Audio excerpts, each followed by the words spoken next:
la grâce, la paix par Jésus de Nazareth, le Fils de Dieu, le ressuscité du troisième jour.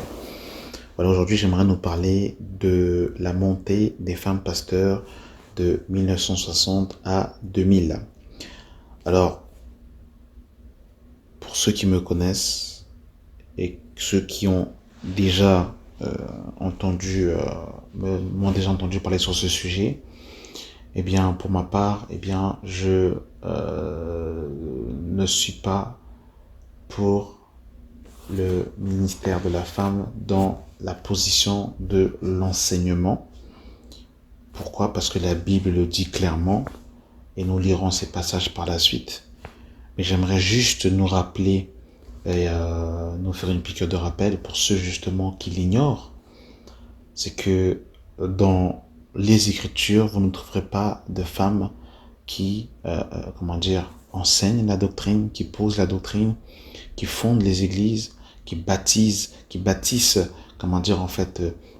des hommes. En fait, quand je dis des hommes, c'est-à-dire établir la doctrine de Christ au-dedans d'eux, afin que ces derniers arrivent à la stature parfaite de Christ. Éphésiens chapitre 4, le verset 11, ne s'adresse pas, aux femmes.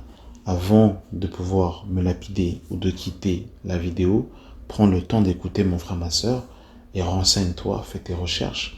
Parce qu'il y a un jour, on va se tenir devant Dieu et on va rendre compte de ce que l'on aura dit dans l'église.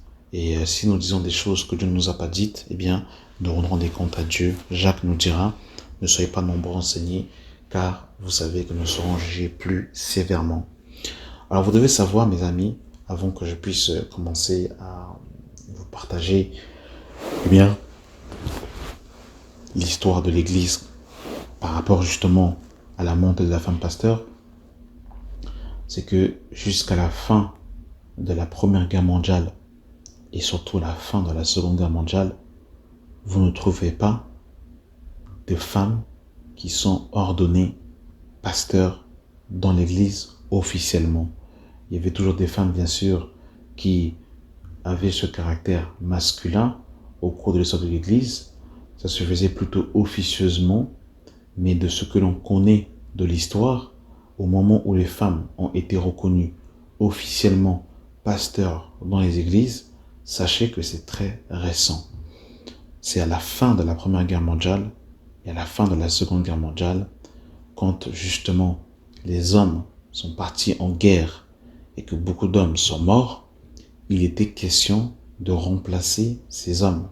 Et c'est à ce moment-là où justement la femme a commencé à prendre une place importante au sein des congrégations.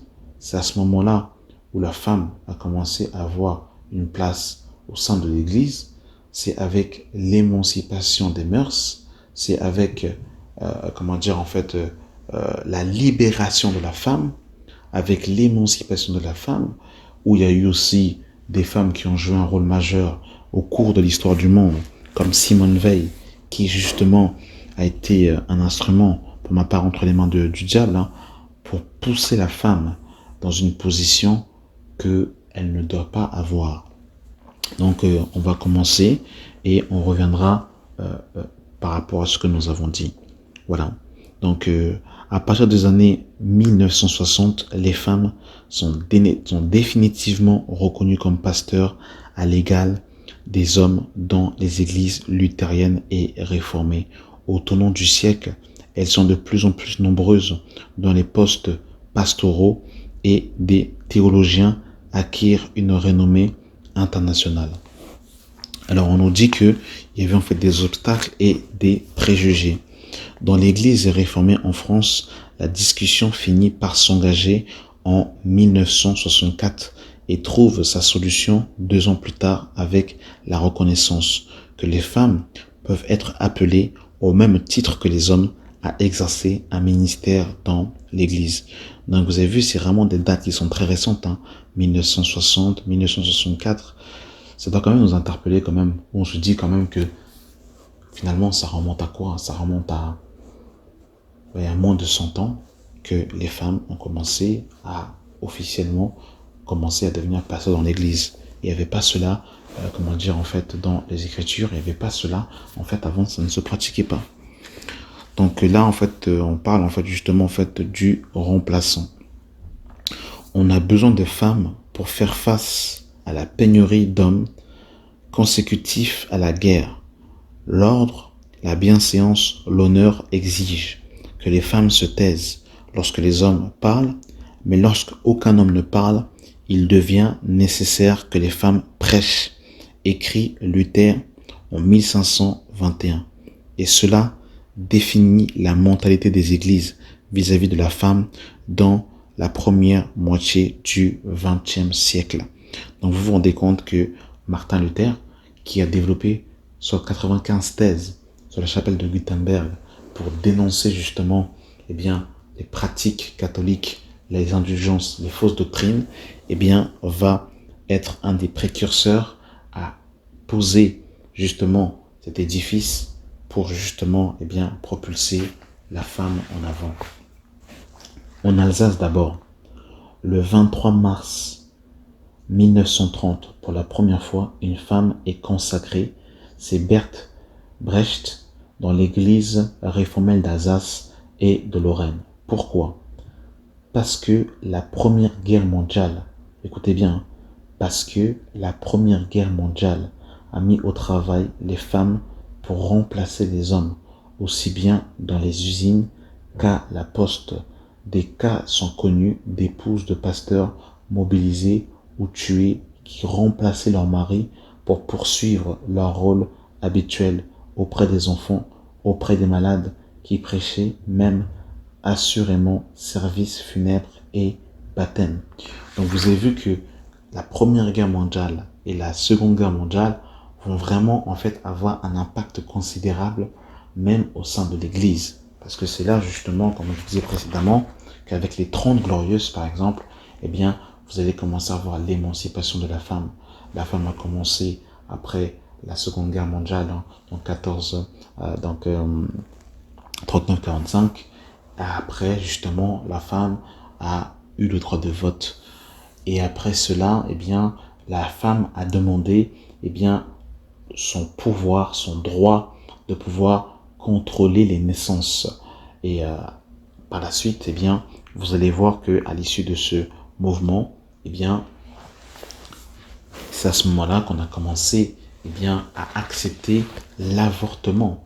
Et Simone Veil a beaucoup participé dans le contrôle des naissances. Je vous conseille d'aller faire vos recherches sur Simone Veil, qui ne se revendiquait pas comme étant une féministe, mais qui était clairement féministe quand on regarde cela à la lumière de la parole. Donc vous avez vu, quand on ne connaît pas son passé, quand on ne connaît pas l'histoire de l'Église, quand on ne sait pas ce qui s'est passé dans le monde, on peut naître dans une époque et pratiquer ce qui se pratique dans notre ère sans pour autant comprendre le comment du pourquoi. Et la Bible nous dit dans les livre de Romains chapitre 12 qu'on ne doit pas se conformer au siècle présent. Voilà. Donc l'écriture, l'obstacle et appui. Dans la théologie protestante, rien n'interdisait en principe aux femmes de se faire entendre, puisque selon la doctrine du sacerdoce universel, nous sommes tous prêtres autant de chrétiens que nous sommes. Donc ça, ce sont les idées reçues. Et bien sûr, ils disent que c'est pour ça que vous pouvez voir des passages comme le livre de Galates chapitre 3 à partir du verset 27 qui dira: en Christ, il n'y a ni juif, ni grec, ni homme, ni femme. Et en gros, en fait, on utilise des passages comme ça pour dire qu'il n'y a pas d'homme, il n'y a pas de femme. Donc voilà, chacun peut prêcher. Et ce passage, je trouve qu'il est tellement hypocrite, parce que le même Paul qui dira il n'y a ni juif, ni grec, ni homme, ni femme, le même Paul dira: Marie, aimez vos femmes, femmes, soyez soumises. Donc on voit bien que là, il y a quand même une distinction entre l'homme et la femme. Et l'homme et la femme sont égaux en termes de salut, ils sont égaux en termes de sacerdoce, c'est-à-dire en fait que ils ont tous accès auprès du Père par le moyen de la croix. Mais par contre, en termes de dignité, en termes de rang, l'homme a été créé le premier, Ève ensuite. L'homme est le chef et la femme, justement, n'est pas l'autorité. L'homme est une figure d'autorité, contrairement à la femme. L'homme a été créé pour Dieu et la femme a été créée pour l'homme. Toutefois, dans le Seigneur, l'homme la femme n'est point sans l'homme, ni l'homme sans la femme, car tout vient de Dieu. Donc il y a un équilibre parfait, mais il faut véritablement remettre en fait le contexte et les pendules à l'heure. Certes, l'affirmation de Luther faisait perdre aux prêtres leur caractère sacré, leur sacerdoce n'était rien d'autre qu'un ministère, au sens de service. Mais la promotion des femmes se heurte à l'écriture, en particulier aux épîtres de Paul, qui les remettaient à leur place traditionnelle. C'est pour ça que Paul, il n'est pas du tout apprécié dans nos assemblées, parce que justement, eh bien, il n'est pas pour le ministère de la femme. D'ailleurs, c'est pas Paul qui n'est pas pour le ministère de la femme, mais c'est dans le gouvernement de Dieu comment est-ce que le Seigneur eh bien, a mis les choses en place. Voilà. Un élément de protestantisme était autrefois favorable à l'évolution de la femme quand l'évolution de la société le permit. On vous a vu que l'évolution de la société a influencé la position de la femme dans les églises. Et c'est grave.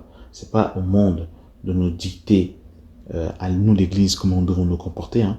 Nous, en tant qu'église, on est tagué sur la parole de Dieu, sur les Écritures. Les protestants étaient prêts à franchir le pas de la loi en 1905.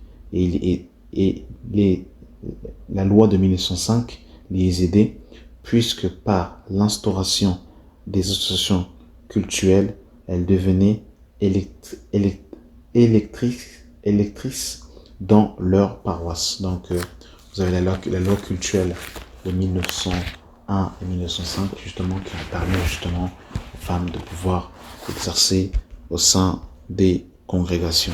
Voilà. Et voilà, donc en fait, on va prendre ici quelques pionnières, donc quelques femmes qui ont justement commencé eh bien, à se lever au cours de l'histoire du monde et exercer le ministère de l'enseignement. Donc dans les pionnières, vous avez Elisabeth Schmid dans 1908, donc de 1908 à 1986, incarne la lutte pour le ministère pastoral dans l'Église réformée de France. Fille d'un député, elle avait étudié la philosophie à la Sorbonne, puis la théologie à Genève, assistant de paroisse de 1935 à 1941 à Sainte-Croix-Vallée française, puis à Sète. Jusqu'en 1958, ce fut sa paroisse qui demanda sa consécration. Vous avez Geneviève Jointe de 1906 à 1983, fille et petite-fille de pasteur du pays de Montbéliard, étudie de théologie à Paris, assistante en 1934 dans la paroisse de Montbéliard, ordonnée le 5 septembre 1937.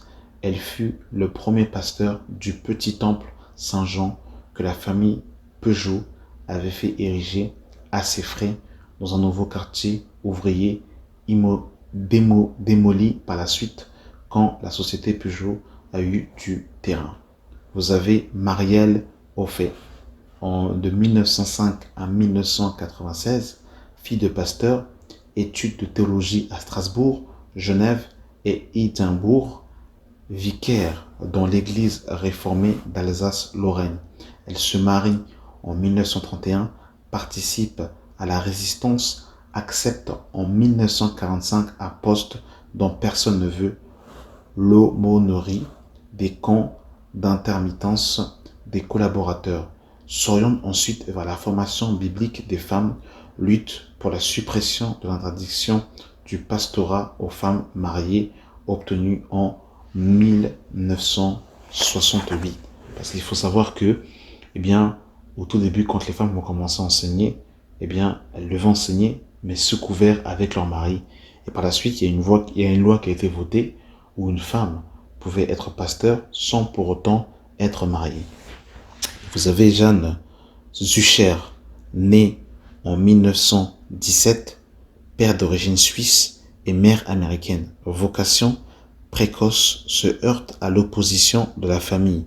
Études théologiques à Genève, complétées à Paris, assistance de paroisse dans l'église réformée, Paris Étoile, à la mission populaire en banlieue, puis dans l'église évangélique luthérienne, ordonné à 58 ans à la paroisse de Suresnes.